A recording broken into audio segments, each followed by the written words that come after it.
everyone. You're listening to Quarter Life Mishaps. I'm Lauren. I'm Sam.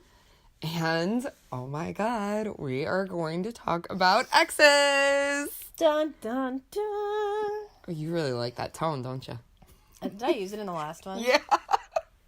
That's You did when I, asked you for Pick Your Poison. You're like, dun, dun, dun. That can be, my signature. It's like your jam. Sure. We can call it that. I guess. Something. Sam's Jam. Oh my God. We got a rhymer on our hands. It's not any crime to use a rhyme. Oh my God. All right. I need a nap. We need to quit you while we're ahead on here. I need a drink. Oh, jeez. Well, you know. Look what I found. Oh, what you got there? Look at that. This is my special juice. Anyways. So, we are going to be talking about exes. And I feel like if we wanted to, we can go on for hours without actually mentioning names. that's going to probably be the hardest part about this one. Because is not dropping names. You don't realize how bad I just want to put a bunch of people on blast. Oh, 100%. I can totally relate to that. Yeah. I can relate. It's a fun topic because I feel like me and you have both been through a lot of really crappy exes. Well, it's like there's at that so point, many stories we can tell about. Where do you begin? No, seriously, good stories and bad stories and maybe stories with exes that you would want to happen again in a future relationship and things that you would never, I don't know.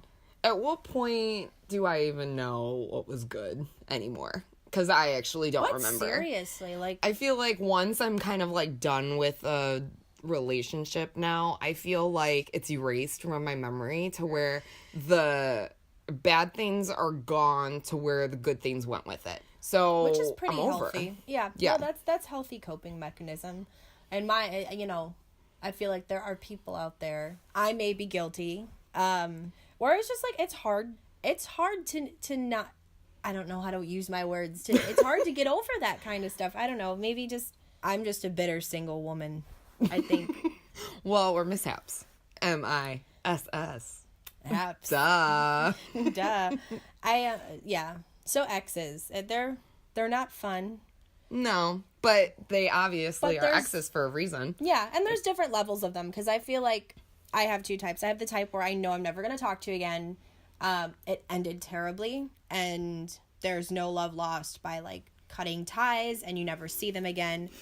On the other hand, I have a few exes where, we're still friends, and it never was awkward, or even if it was awkward, enough time has passed to where it's we know we're both good people. Honestly, though. And we can coexist. So how does that work? Because I have never been friends with any of my exes. Me and my ex, in my first serious relationship, I was 20, and I turned 21 while we were dating. He was 4 years older than me. He's actually engaged to be married. But we were friends before we were family friends before we dated. And then I think we always had an interest in dating, and we tried it out. We put the title on it. And to be honest, nothing happened. There was no falling out. There was no fighting. It just never changed from that friendship level. And I think we both just kind of ended it because there was no purpose in the relationship if it was just kind of like a friendship. But it started out as friends, so you guys were able to find your way back as friends, it wasn't even finding our way back. It was just kind of we sat down one day and we were like, yeah, this is the same exact thing as it was 6 months ago when we weren't dating. Weird. So why are we holding each other back from finding something that really is I don't know, has more emotion behind it and makes you want to be in that relationship. So but me and him, like I said, he's engaged to be married. I've been invited to his wedding. Oh my God. Yeah, we're still friends with the family.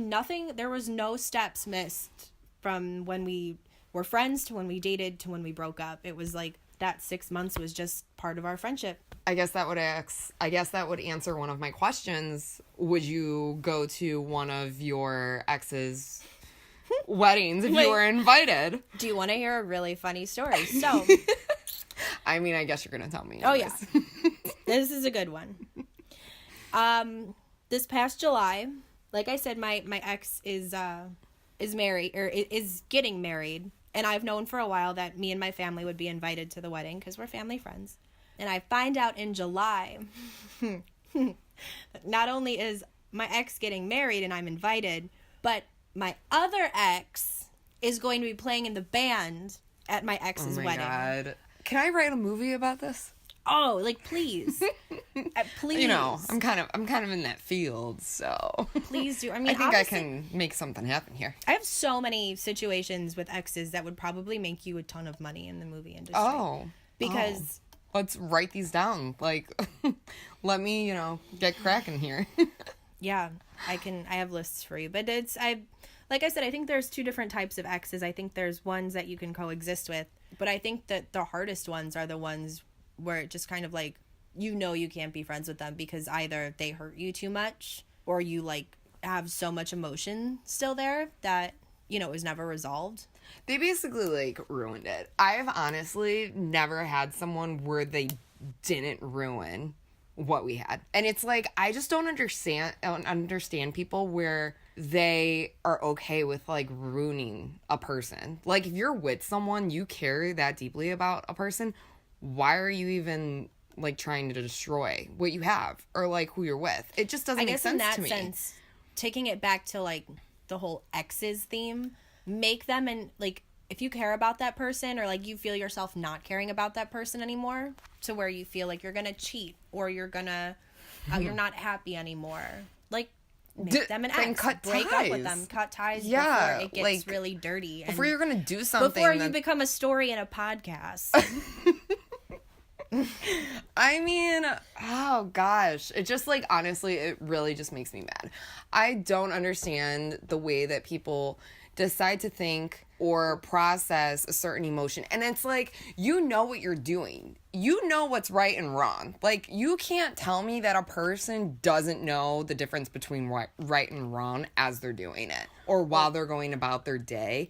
Especially if you're going to sit there and you're going to plan something and then follow through with it when you know it's going to be the wrong thing to do as you're doing it. I think you're going down the karma road. Oh, 100%. I know what I'm talking about, and everyone that's listening has no idea. And I can just totally put everything on blast if I really wanted to. I wish we could use names. I wish it was politically correct to use names in this particular podcast, because although I think a lot of the people listening are going to know who we're talking about, I think I want to specify who I'm talking about because, Well, I feel like for me, I have like I definitely feel like I can almost have a certain right to name my exes for like what they've done to me specifically for the crap that I've had to put up with. Yeah.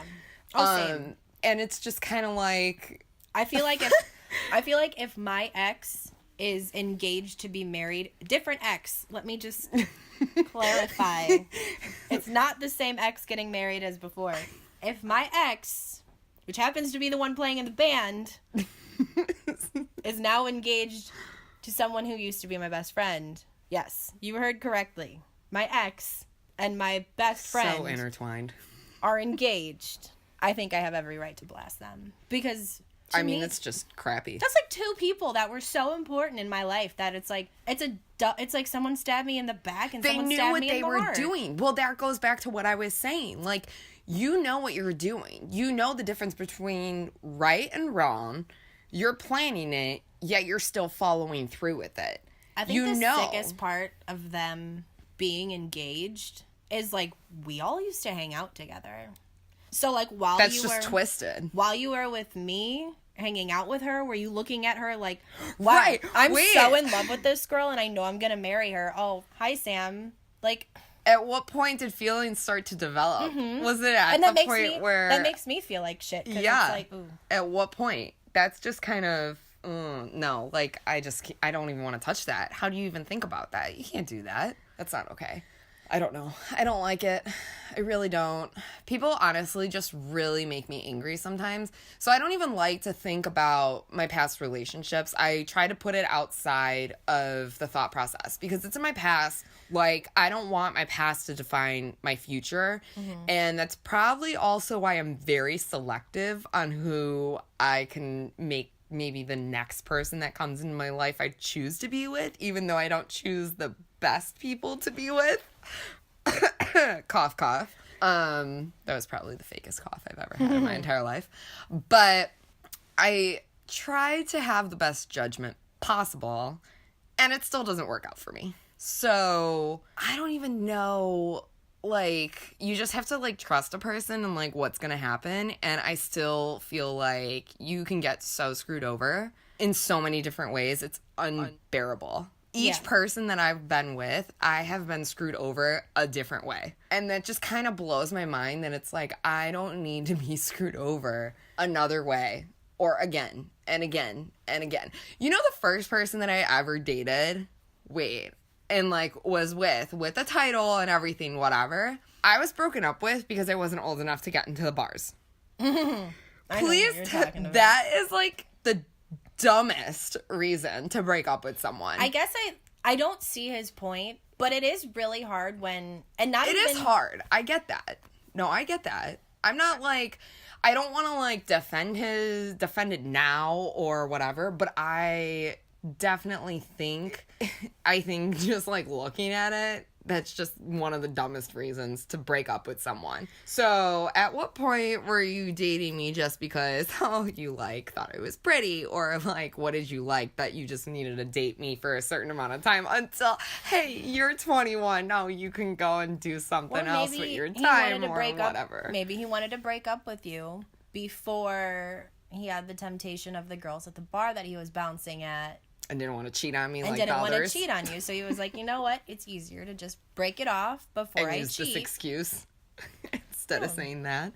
I mean, okay, maybe I didn't think of it that way, and I'd rather have that excuse. Attacking me. Instead. The chair's what? Eating. Your chair was eating me. Oh my God. Seriously? It's fine. It's all good. Anyways, but yeah, so another topic to kind of discuss is how many exes do you find, I mean, you probably not any, because like you said, you have this coping mechanism of like, you push the bad memories away.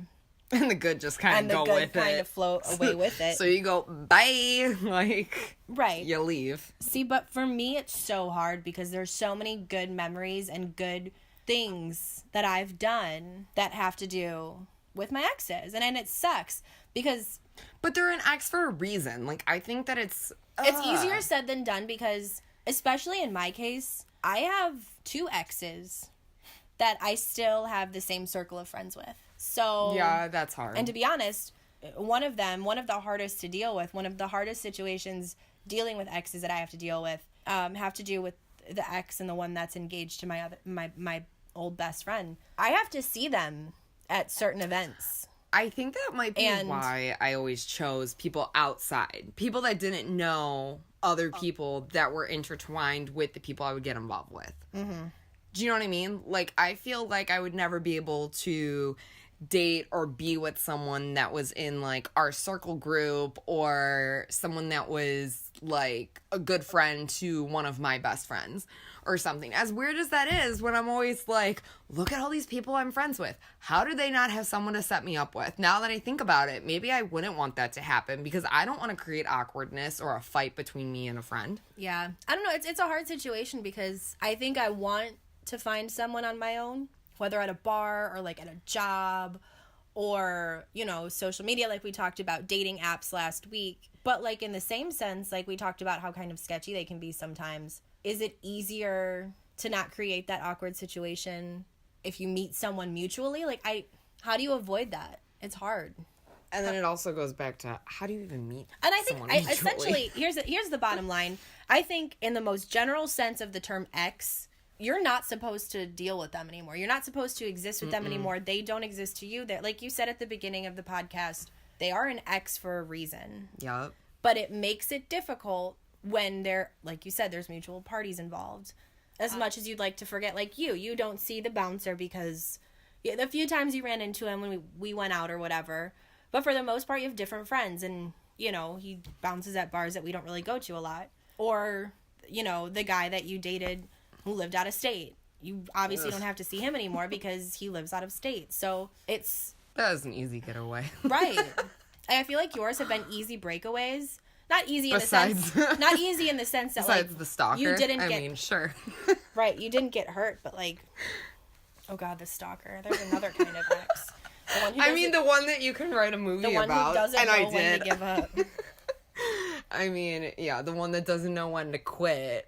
And he creates, like, another Facebook page to, like, try to talk to you, and you still have to block him. It's like, oh my God. Like, still scared. Because you, like... Well, it's a Lifetime movie, honestly. I mean... It probably is, like, already a Lifetime movie. Like, I broke up with you. I don't like you anymore. Please leave me alone. I'm gonna stalk you. For years to come. Like, oh my God. I feel like away. At least once every other month, he messages you and asks you to go to, like, a country concert with him. Why is that a thing? Like, leave. No. I mean, can you just, like, slide the tickets, like, at my mailbox and, like, drive away? I mean, like, I would like, gladly... Yeah, I'll go, but not with you. You know what I mean? Speaking of exes, okay. Speaking of exes and country concerts and tickets, this is a really salty subject for me.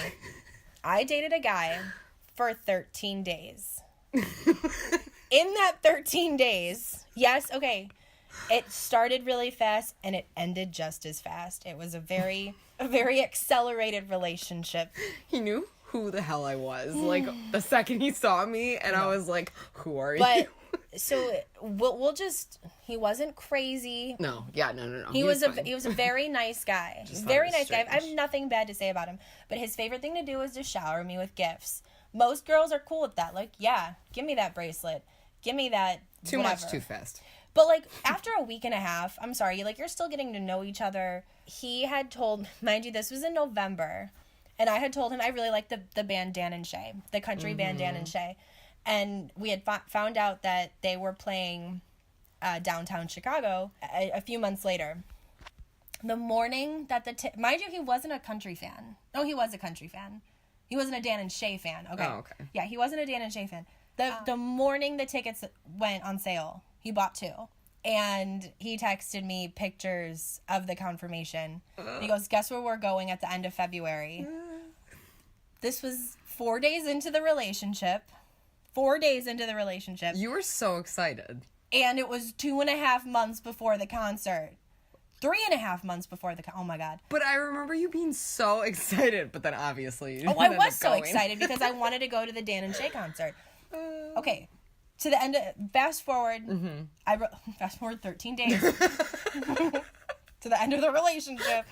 I broke up with him, and he specifically said, well, you might as well take the Dan and Shay tickets because I sure as hell am not going to use them. Guess what my dumb ass said? My dumb ass done said, no, that's okay. You can keep them. What? Why? Question yourself. Yeah. Are you in a TV show right now? I said no. So, okay, fast forward a year later, right? So, like, me and him reconnected. He's still a good guy, and, like, we reconnected just on strictly a platonic level just to catch up, grab drinks. And he had a girlfriend in between this time of the reconnecting. Yeah, and he already has another girlfriend now. No, he has another one? Oh, my God, this guy goes quick. He's what we like to call a serial dater. Oh, my God. And I don't mean Captain Crunch. Oh, my God. Fast forward, so we're having drinks in between girlfriends. And I asked him, I said, you know what, something that I didn't say, like, why we broke up or, like, you know, what really bothered me was losing touch for a year. No, my biggest gripe, I said, you know what's really bothered me for a year? Did you ever go to the Dan and Shay concert?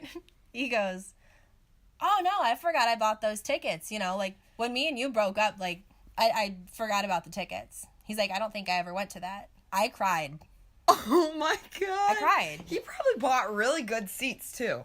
I think it was at a bar, general admission. But still, something. But he's the kind of guy that would have had us there at like 3 p.m. So we had front row, and I would have been able to just like touch Dan and Shay. Oh my god. Oh my goodness. He had great presence. Yeah. Although, funny story about the ex, same ex. Fast forward a few months later, and he gave his next girlfriend the bracelet that he bought for me for Valentine's Day. And I only know that because my best friend at the time showed me a picture of the bracelet. And then we saw it on her Facebook. Serial dater and regifter. Well, I never got the bracelet, but it was for me. But, yeah. So, I mean, is there a name for that? Or do we just say regifter? Because, I mean, that's a thing. Serial dater and serial regifter. Serial regifter. All right. I mean, that works. All right. Well, let's do a pick your poison. Because I think that's a good note to end on with your dating aspect of that guy. All right. I mean... Give me the poison. What was that, 13, 14 days? Yeah, that's a good one.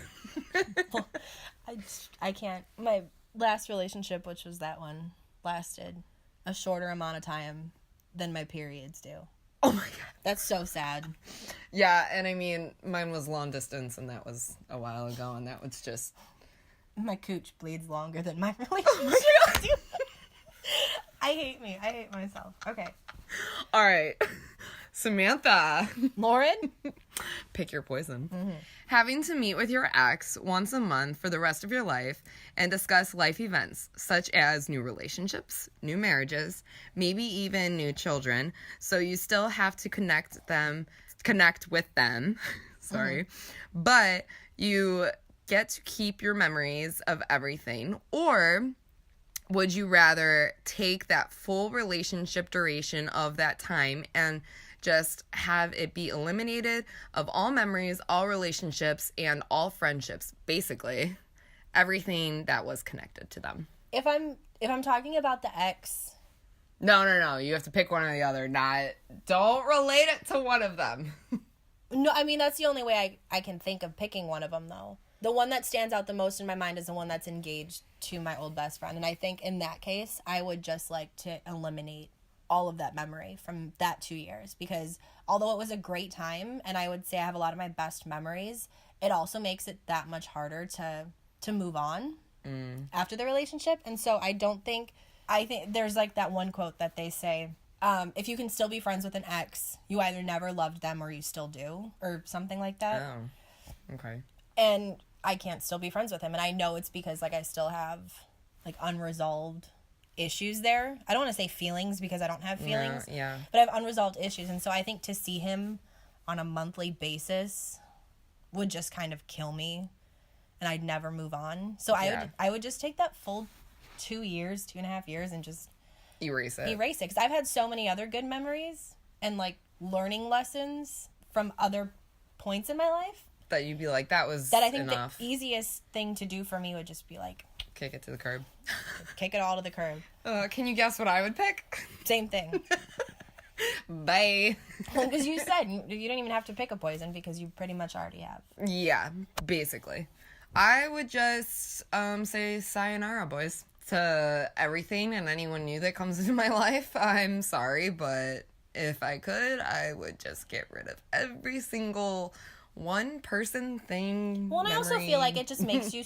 It makes not just you, but a person really bitter to have to hold on to those built up feelings of anger and like... Right, like what's the point? Towards someone that like, if you feel that much, then I feel like the little good things and I feel like memories, they get the best part of you. Yeah, they just become insignificant, so why not just take them away too? Right. Why even give them that power and dignity? We sound like bitter teenagers right now. Like, oh, no, I don't think so at all. Oh my God. It's whatever. I mean, eliminated and by... I think this is such a subject matter that can have like 18 different subtopics. Because I think 100%. We went off on a bunch of them just now. I mean, every person in their right mind that has friends sits there and talks to another friend or a family member or something, and they talk about people nonstop. They talk about exes, past relationships, past friendships, anything. And they go on and they vent, or like they go on and tell stories. I feel like this hasn't even been a podcast. This has been a vent session. Yeah, okay, maybe. But Maybe, I still think it's like... Maybe just for me. And I was trying to, like, clarify and subject it into a subject or something. Let me clarify. I don't know. This was not a paid therapy session between me and Lauren. I swear this is just meant to be a podcast, but I just have a lot of feelings. Oh my god. But anyways, I think that's pretty much all the time we have for today. Yeah. So to pick your poison was pretty much... We're going to eliminate. We're just going to take those feelings and chuck them out the window. Chuck it in the bucket and get rid of them. What? And, we're basically going to say bye. Bye. All right. We're going to sign off now because, yeah. Because if we start going on more about exes... It may never end. Yeah. This could be a live... Yep. We should go live. We should. I was going to have that idea, but I didn't want to put that idea out yet. Yeah. But there it is. If we ever go gonna live, we're gonna let you guys know. We're gonna give you the email. We're gonna give you our text numbers, and you guys are gonna be able. Wow. What? Maybe not. Email, text numbers? What are you talking about? I'm saying like they need to have like a form of communication to like communicate with us. So if they have questions. Snapchat. You guys just gonna get our Snapchat update on that. Yeah, That's that it. works. Then you guys it. can communicate with us, and if you have questions, anything like that, we'll take them. All right. We're thinking out loud here, so Pretty much. stay tuned for some really interesting footage coming from Quarter Life Mishaps because we got a lot of stuff up our sleeves. Yeah. And like us on Facebook. There you go. Facebook, Instagram, Twitter. Follow us, like us, subscribe to us on YouTube. We're fun. All right. Signing off. Quarter Life Mishaps. And we'll catch you next week. Bye. Bye.